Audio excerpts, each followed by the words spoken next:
Hi friend, ব্লগটা আমি শুরু করলাম। আশা করব আপনারা সকলে ভালো আছেন। বড়োদেরকে প্রণাম জানালাম, ছোটোদেরকে অনেক অনেক ভালোবাসা। আমি আগের পর্বে যতটা পড়েছি তারপর থেকে আমি পড়ছি, তো আপনারা আমার সাথে থাকুন।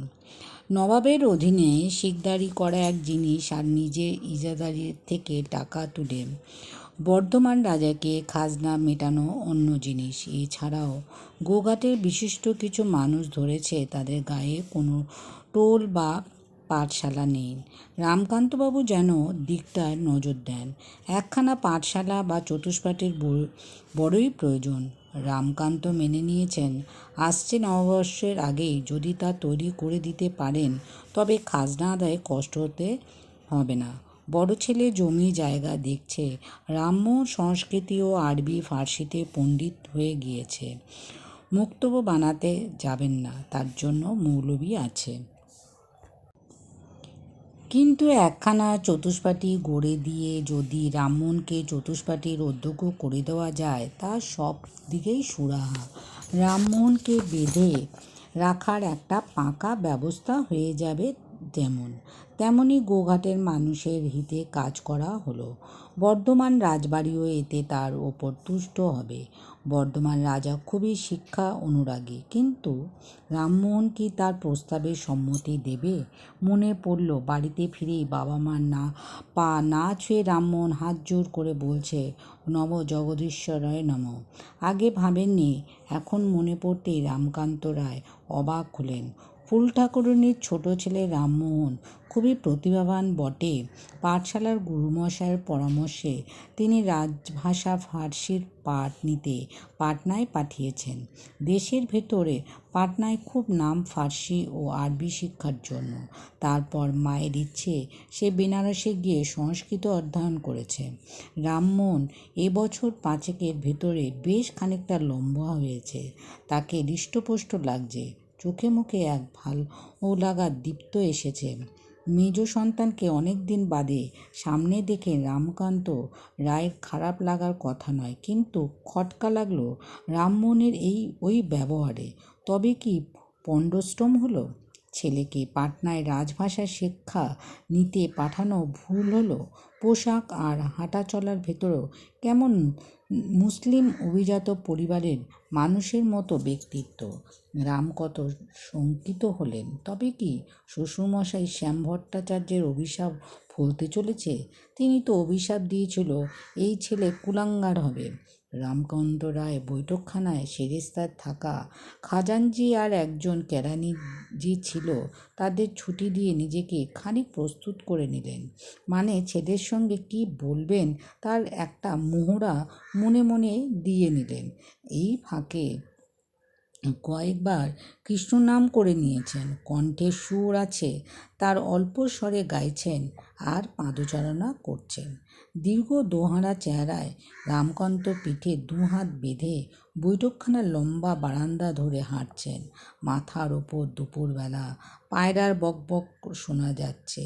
রামমোহনের সঙ্গে কথা বললেই তিনি দুপুরের আহার গ্রহণ করবেন।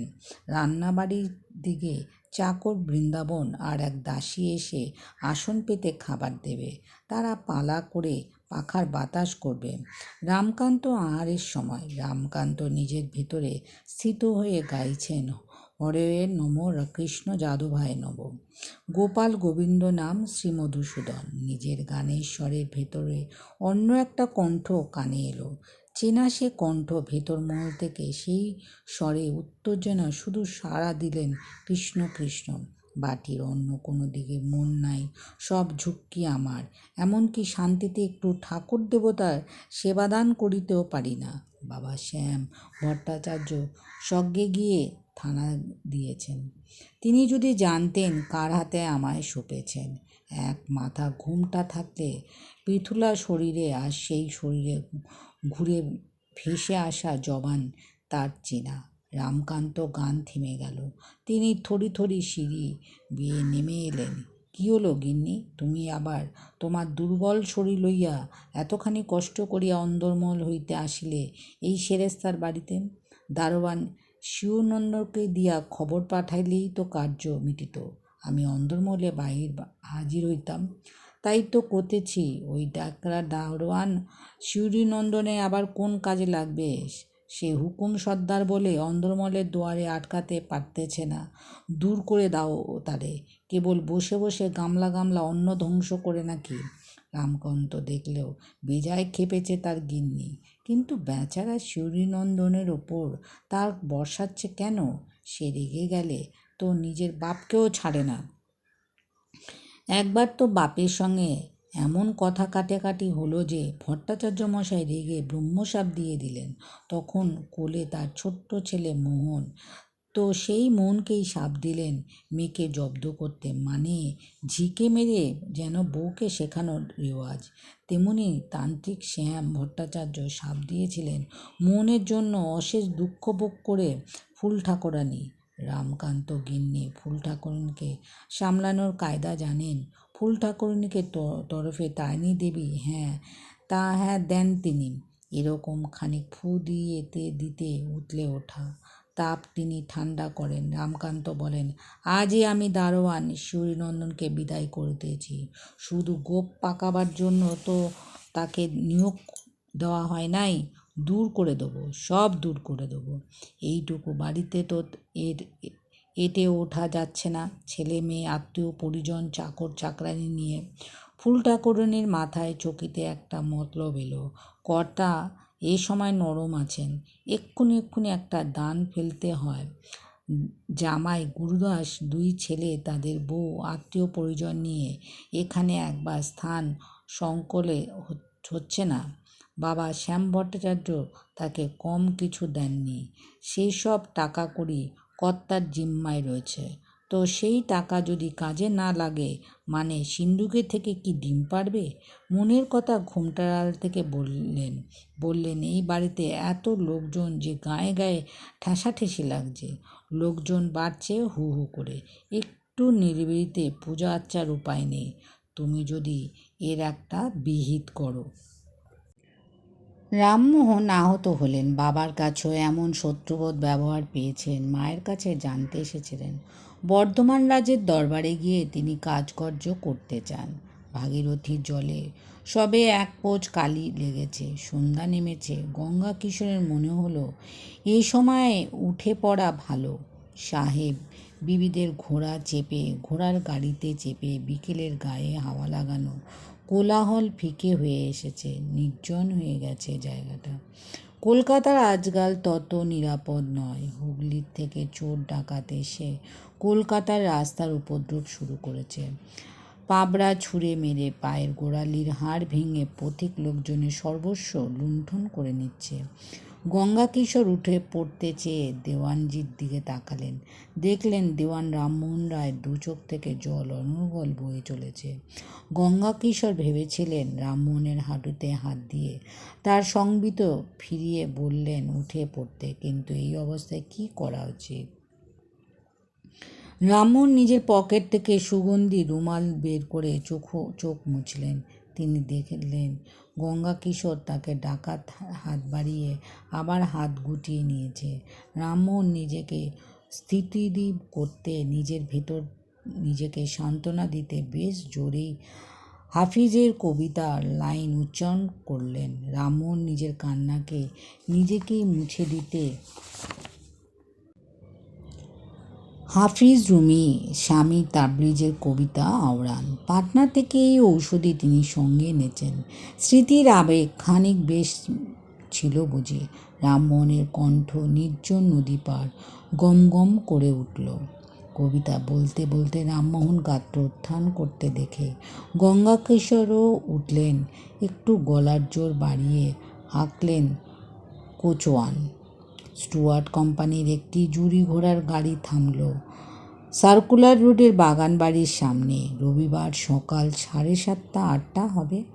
বাড়ির দারোয়ান প্রধান ফটক খুলে দিলে গাড়ি থেকে নামলেন মাথার জড়ি বিড়ি পাগড়ি, গায়ে আলোয়ান, গলায় স্বর্ণহার আর পায়ে চিনে বাড়ির লপটা জুতোয় সজ্জিত লাল আপেলের মতো মুখমণ্ডল ও আনত দু চোখ নিয়ে এক যুবক। ভিতরে ঢুকতেই দুজন চাকর এগিয়ে এসে অভিবাদন জানিয়ে এই ব্যক্তির হাত থেকে হাতির দাঁত খোদাই করা ছুরি দিয়ে নিয়েছেন, আর সেই মহিম ব্যক্তির পথ দেখিয়ে কাঠের সিঁড়ি বেয়ে দোতলার দিকে চলেছে।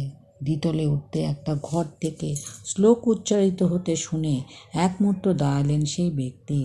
লম্বা তিব্বতী জব্বার পকেট থেকে সুগন্ধি রুমাল বের করে মুখ মুছলেন। তার মনে হয়েছে কপাল বা মুখে শ্বেতবিন্দুর জন্ম নিয়েছে হয়তো। সেই মন্ত্রময় ঘরটিতে ঢুকে সেই ব্যক্তি শোভন সুন্দর কৌচে বসলেন না। তার পেছনে দাঁড়িয়ে রয়েছে এই বাড়ির চাকর দুজন। অতিথি আসন গ্রহণ করার আগে তাদের অন্যত্র যাওয়ার কোনো উপায় নেই, এমনকি তামাকের আয়োজন করতেও কেউ যেতে পারবে না। সব অতিথিকেই সম্মান জানানোর এই রেওয়াজ এই বাড়িতে। আর এই চাকররা জানে এই অতিথি কলকাতার বিখ্যাত ব্যক্তি, তাদের মনিবের বিশেষ আদরের জন্য। এই বাড়ির মালিক তখন গায়ে একটা ফিনফিনে আলোয়ান দিয়ে ধুতি পরিহিত হয়ে সুখাসনে বসে পূর্ব দিকে মুখ করে সূর্যের আলোর নিজের দেহকে ধৌত হতে দিতে উচ্চস্বরে শ্লোক উচ্চারণ করছিলেন। অতিথির ব্যক্তি চেনা সেই শ্লোক তিনি চিনলেন। এ তো ঈশোপনিষদের শ্লোক, বেশ অনেকবার শুনেছেন। আবার তিনি মনোযোগ দিয়ে শুনলেন। আহা, আবার শুনলাম, কি মধুর আপনার কণ্ঠে এই লেবালকের শব্দস্পন্দ। কে, কার কণ্ঠ? নিশ্চয়ই দ্বারকানাথ। বলতে বলতে বসা অবস্থাতেই পেছনে ঘুরলেন দীর্ঘাকায়, বিশাল বক্ষ, উন্নত ললাটের গৌরবর্ণ সেই পুরুষ। খুব সকাল সকাল আমার প্রিন্সের ঘুম ভাঙিয়ে গেল দেখিতেছি। হ্যাঁ, আপনি আজ্ঞা করতেছে। গতকাল সন্ধ্যাতেই আমি আসবো ভেবেছিলাম, কিন্তু ম্যাকিন্টশ সাহেব এখন আটকে দিলেন যে কিছুতেই সময় করে উঠতে পারলাম না। তাই ভোর হতেই আমি চলে এলাম। কিন্তু এসে মনে হলো এত সকালে আপনাকে বিব্রত করলাম হয়তো। আরে না না, তোমার উপস্থিতি আমার অন্তর স্নিগ্ধ হয়ে ওঠে। যেমন উপনিষদের শ্লোক আওড়ালে মন ভালো হয়, ঠিক তেমন। দ্বারকানাথ বললেন, আচ্ছা দেওয়ানজি, এই যে ঈশোপনিষদের শ্লোক উচ্চারণ করেছিলেন, মানে শেষতম পদটি, তা আপনার কাছে কিরূপ প্রতিভাত হয়? রামমোহন রায় উঠে দাঁড়িয়েছেন। একজন চাকর অমনি তার বসে থাকার আসনখানি তুলে এনে গুছিয়ে নিয়েছে। রামমোহন রায় খালি গায়ের ওপর সাদা আলোয়ানটি ভালো করে টেনে নিয়ে হাত দেখিয়ে দ্বারকানাথকে কৌচের ওপর বসতে ইঙ্গিত করে বললেন, আমি এভাবে ভাবিয়াছি। অন্তর্যামী সেই পরমাত্মা তাহার দ্বারকে রুদ্ধ করে রাখিয়াছে। তুমি যে দ্বারকে তোমার উপাসক যে আমি আমার প্রতি আত্মজ্ঞান প্রাপ্তির নিমিত্তে উন্মুক্ত কর। দ্বারকানাথ মৃদু হেসে বললেন, আপনি এখনো এরকম সাধু ভাষায় কথা বলেন? খুবই মিষ্টি লাগলো শুনতে। ঠিকই ধরেছ প্রিন্স, ছোটবেলায় আমি বলতাম না? কিন্তু এই যে বেদান্ত গ্রন্থ, বেদান্ত সার, কেন উপনিষদ আর উপনিষদের বাংলায় অনুবাদ করেছি সাধু ভাষায়, সেটা করতে কখনো জীবেও অমন দৈব ভাষায় বুলিয়ে সে আশ্রয় নিয়েছে। আমিও যে ভাবি নাই তাহা নয়, কিন্তু লিখিতে ভাষায় স্বার্থে জীবকে পুরাতন ঢঙ্গে মানিয়া লইতেছি। ততক্ষণে চাকর এসে সুমিষ্ট অম্বরে তামাক এনে সেজে দিয়ে গেছে। ফরসিল নল দ্বারকানাথের হাতে ধরিয়ে দিয়েছে চাকর। সে কিছুটা পিছিয়ে দাঁড়িয়ে আছে। তামাকু সেবনকারীর মুখ থেকে গন্ধযুক্ত ধোঁয়া বের হবে, তবে তার ছুটি। দ্বারকানাথ জানেন ও হকারদারদের এই আনত ভূমিকা। তিনি কয়েকটা টান দিয়ে পায়ের ওপর পা তুলে আরাম করে